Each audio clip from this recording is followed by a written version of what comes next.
Hello, listeners. How are you? I am hoping that you are all fit and fine.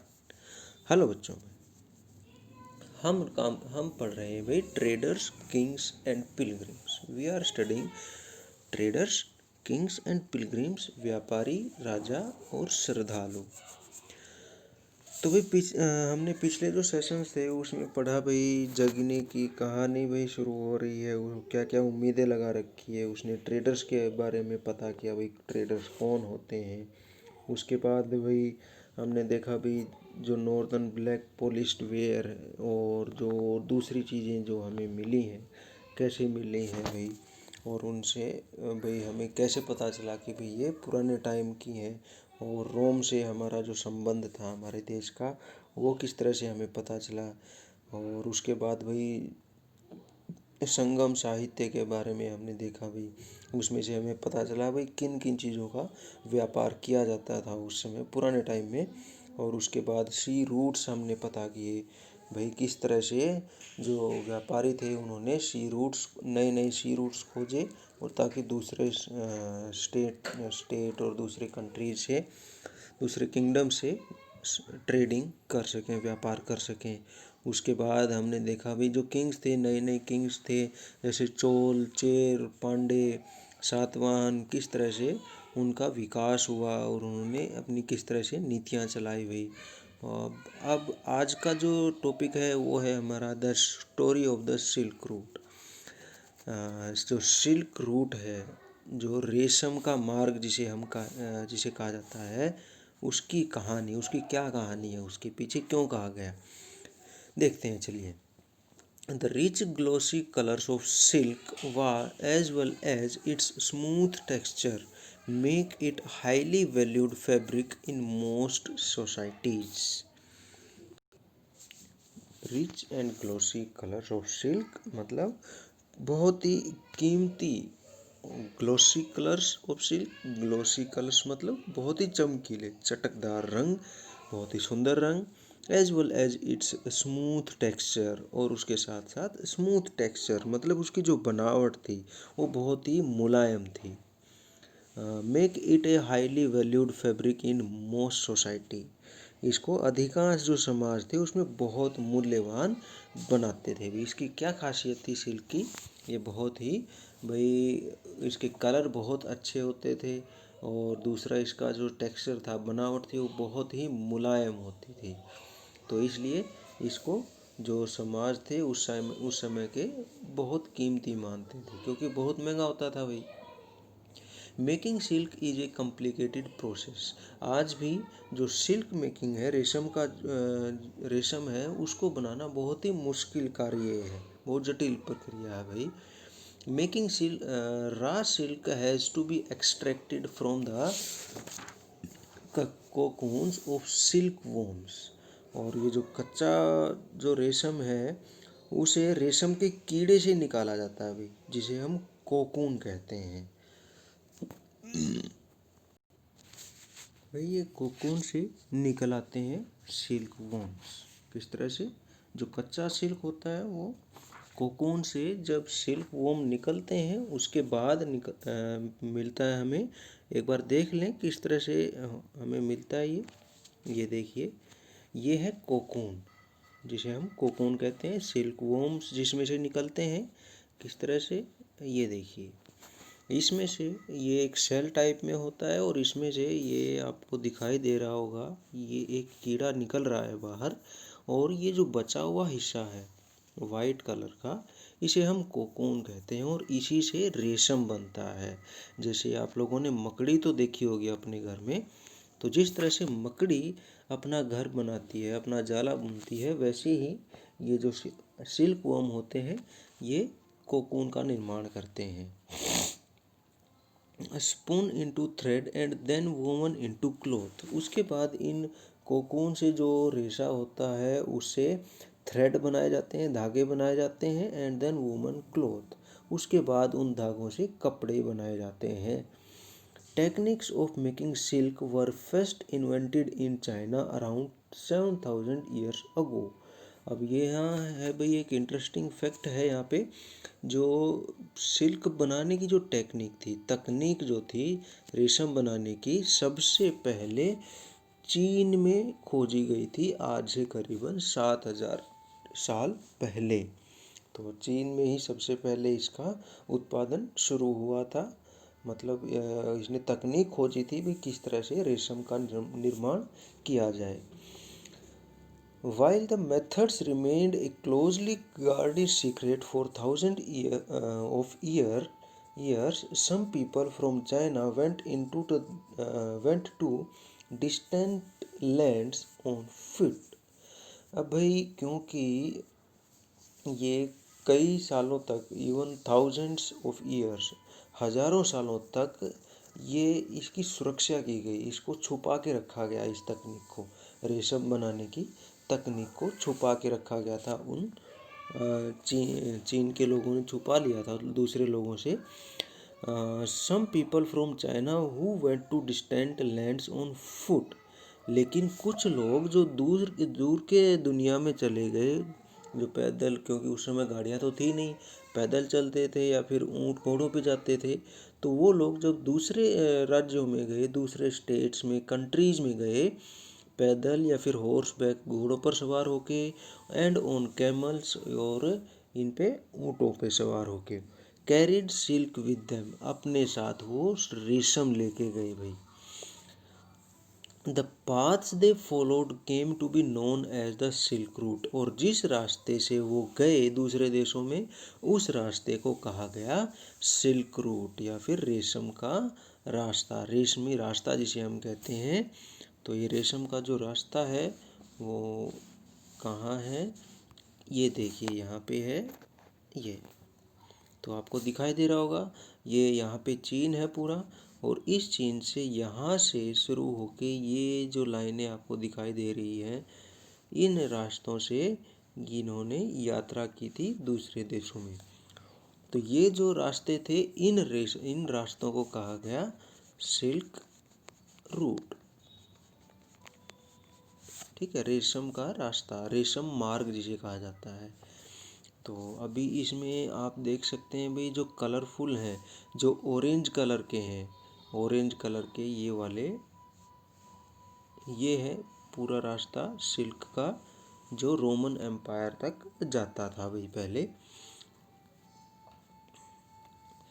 उसके बाद क्या हुआ भाई, sometimes Chinese rulers sent gifts to silk to rulers in Iran and West Asia, and from there the knowledge of silk spread further west. अब कई बार क्या होता था भाई, जो चीन के जो शासक थे, जो राजा थे, वो सिल्क को ईरान और पश्चिमी एशिया के राजाओं को गिफ्ट में दे देते थे भाई, क्योंकि अच्छा व्यापार चलता था और उनके रिश्ते भी अच्छे होते थे, तो इस कारण वो गिफ्ट में भी दे देते थे और उनसे कुछ चीज़ें ले लेते थे।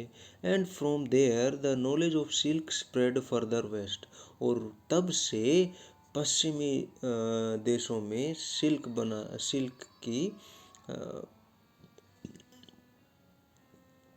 का फैलाव हुआ भाई, इस रेशम का फैलाव हुआ, लोगों को पता चला भाई सिल्क भी कोई चीज़ होती है।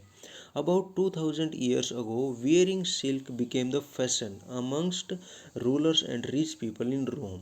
और करीबन 2000 साल पहले, मतलब 5000 साल तक तो नॉर्मल बात रही भाई, उन्होंने छुपा के रखा। उसके बाद धीरे धीरे पश्चिमी लोगों को पता चला। अब 2000 साल पहले के लगभग ये जो पश्चिम के जो लोग थे, रोम के जो लोग थे, उनमें ये आम बात हो गई थी सिल्क के, रेशम के कपड़े पहनना, एक फैशन सा बन गया था। इट वॉज वेरी एक्सपेंसिव, ये बहुत एक्सपेंसिव था भाई, बहुत कीमती था, बहुत महंगा होता था। महंगा इसलिए होता था क्योंकि इसे प्राप्त करना बड़ा ही मुश्किल काम था। As it had to be brought all the way from China. और इसका एक और कारण ये भी था क्योंकि चीन से वहाँ तक ले जाने में बहुत दूरी का और बहुत टाइम लगता था। अब अगर हम मैप में हम देखें तो देखिए कितनी दूर है यहाँ से। यहाँ से शुरू हो रहा है,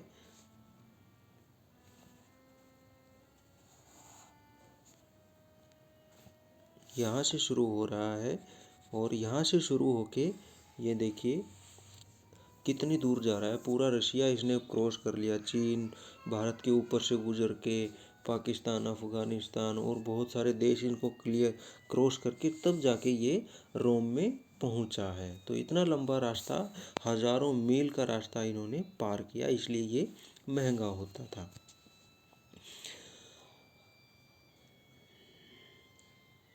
along dangerous roads through mountains and desert. अभी हमने इस पिक्चर में भी देखा, इस मैप में भी देखा भाई, ये जो रास्ता था ये पहाड़ों से होके गुजरता और डेजर्ट मतलब रेगिस्तान से होके गुजरता। कहीं पे बहुत ज़्यादा ठंड थी, कहीं बहुत ज़्यादा गर्मी थी और पहाड़ों से होके गुजरता। People living along the route often demanded payments for following allowing traders to pass through. और ये जो लोग थे जो इन रास्तों के बीच में रहते थे, यहाँ पर जो लोग रहते थे, जैसे यहाँ पे रह गए, यहाँ जो लोग रहते हैं, इन लोगों ने भारी मांग की, भाई भाई पहले आप लोग हैं ना हमें कुछ दो ताकि हम आपको आगे जाने दें। जैसे हमने पिछले सेशन में पढ़ा था, जो भी 7 वाहन थे वो लॉर्ड्स ऑफ द साउथ, दक्षिण पथ के लॉर्ड्स कहा जाता था उनको।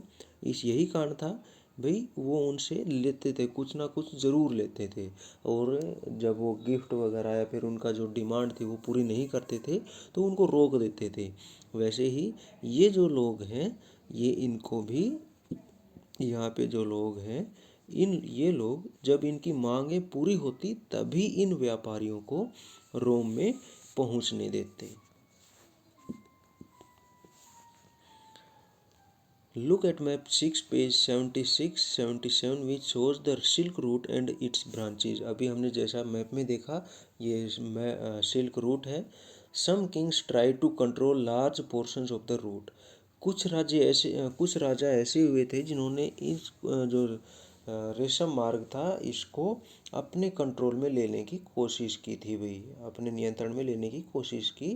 This was because they could benefit from taxes, tributes and gifts that were brought by traders traveling along the route। और ऐसा इसलिए उन्होंने कोशिश की क्योंकि ये जो यात्री थे, जो व्यापारी थे, जो रेशम ले जाते और दूसरी चीज़ें जो व्यापार में ले जाते अपने साथ, तो वो उन्हें टैक्स देते, ट्रिब्यूट्स नजराने देते और गिफ्ट इन तोहफे भी देते, जिससे कि उन्हें बहुत आमदनी होती। तो यहाँ पे एक क्वेश्चन बनेगा भाई, why did the kings tried to control the silk route. तो इसका आंसर है this was because they could benefit from taxes, tributes and gift that were brought by traders travelling along the route. ये इसका answer हो जाएगा। In return, they often protected the traders who passed through their kingdoms from attacks by robbers। और बदले में जब ये व्यापारी और ये जो यात्री थे जो उनको टैक्स वगैरह देते, तो बदले में ये जो रास्ते के जो राजा वगैरह होते थे, ये इन ट्रेडर्स को क्या देते भाई, हम आपकी रक्षा करेंगे। और किससे? इन रोबर्स से, जो रास्ते में लुटेरे होते, चोर डकैत होते, उनसे इनकी रक्षा करते। The best known of the rulers who controlled the Silk Route were the Kushanas। और इनमें से सबसे ज़्यादा जो जाने जाते हैं जो राजा सम्राट हुए थे, वो कुषाण वंश के राजा हुए थे जिन्होंने इस रेशमी रास्ते को अपने कंट्रोल में लिया। Who ruled over Central Asia and Northwest India around 2000 years ago.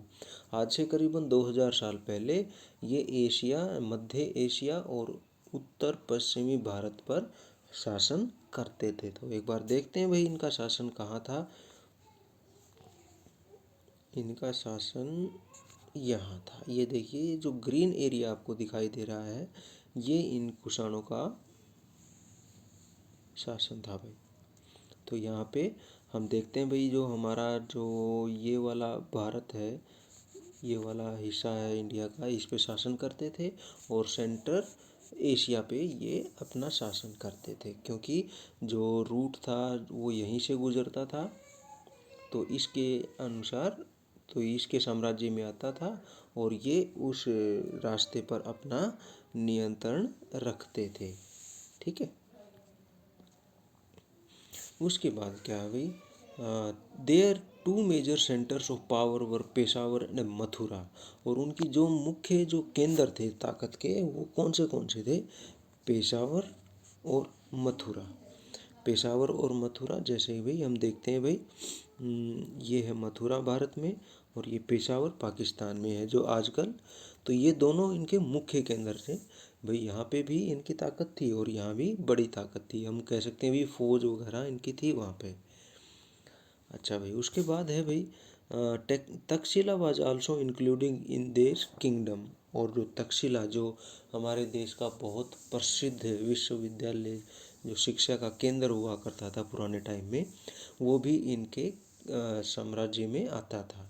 During their rule a branch of silk route extended from central Asia down to the sea ports at the mouth of the river Indus. अब उनके शासन में, किनके, इन कुषाणों के शासन में भारत ये जो एक इसकी जो सिल्क रूट की एक शाखा कहाँ तक फैली हुई थी, सेंट्रल एशिया डाउन, मध्य एशिया के दक्षिण तक, sea ports to at the mouth of the river Indus.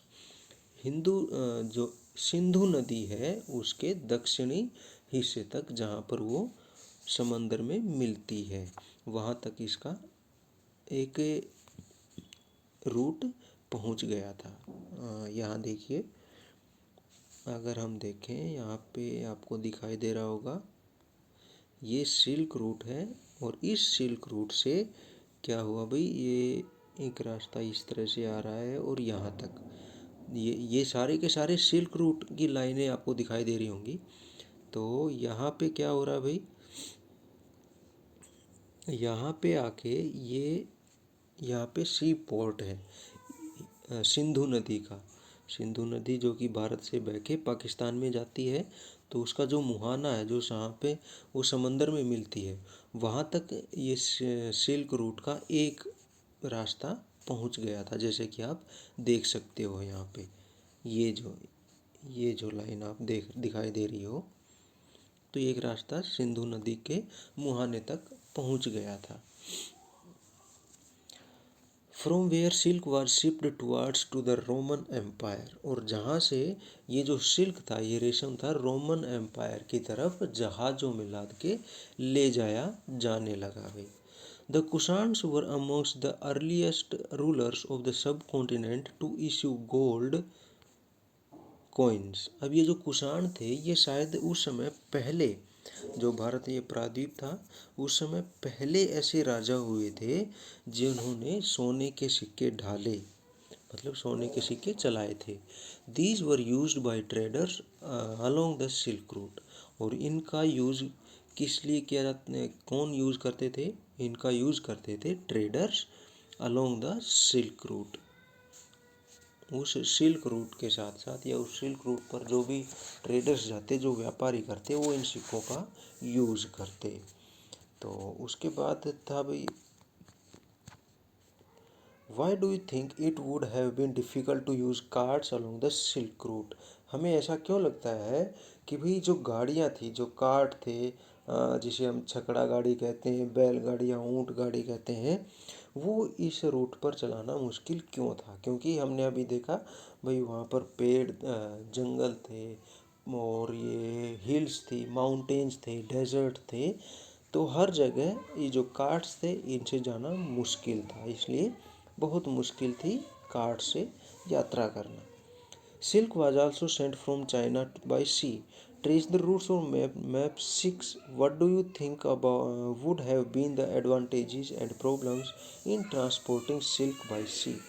अब हमें पता करना है, ये जो मैप था भाई, उस मैप में समंदर के भी कुछ रास्ते दिए गए थे भाई, चीन से रोमन साम्राज्य के दक्षिण अफ्रीका के लिए जाने के लिए सिल्क को। तो उसमें क्या दिक्कतें हो सकती थी भाई, पहली दिक्कत तो यही होगी भाई, क्या थे, जब समंदर में कोई तूफान, स्टॉर्म आ जाता, रेन आ जाती, तो उससे जहाज़ें डूब जाती, डूबने का खतरा हो जाता। तो इसलिए बड़ा मुश्किल था ये काम। ठीक है, तो ये था आज का काम। सिल्क रूट की हिस्ट्री, सिल्क रूट क्यों इस रूट का नाम सिल्क रूट पड़ा, और कौन किसने इसको कंट्रोल करने की कोशिश की, और कौन मुख्य था जिसने सोने के सिक्के चलाए। तो उम्मीद है आप लोगों को समझ में आया होगा। तो इसी के साथ मिलते हैं अगले सेशन में। तो अगला अपना सेशन होगा इसका बचा हुआ हिस्सा पूरा करने का, इस चैप्टर का, द स्प्रेड ऑफ बुद्धिज्म। इस नेक्स्ट सेशन में हम बात करेंगे बुद्धिज्म, बौद्ध धर्म जो संप्रदाय है, धर्म है, उसका विकास किस तरह से हुआ, कहाँ कहाँ फैला और किसने फैलाया भाई, इसके बारे में हम नेक्स्ट सेशन में पढ़ेंगे। तब तक के लिए stay at home, stay fit and keep learning.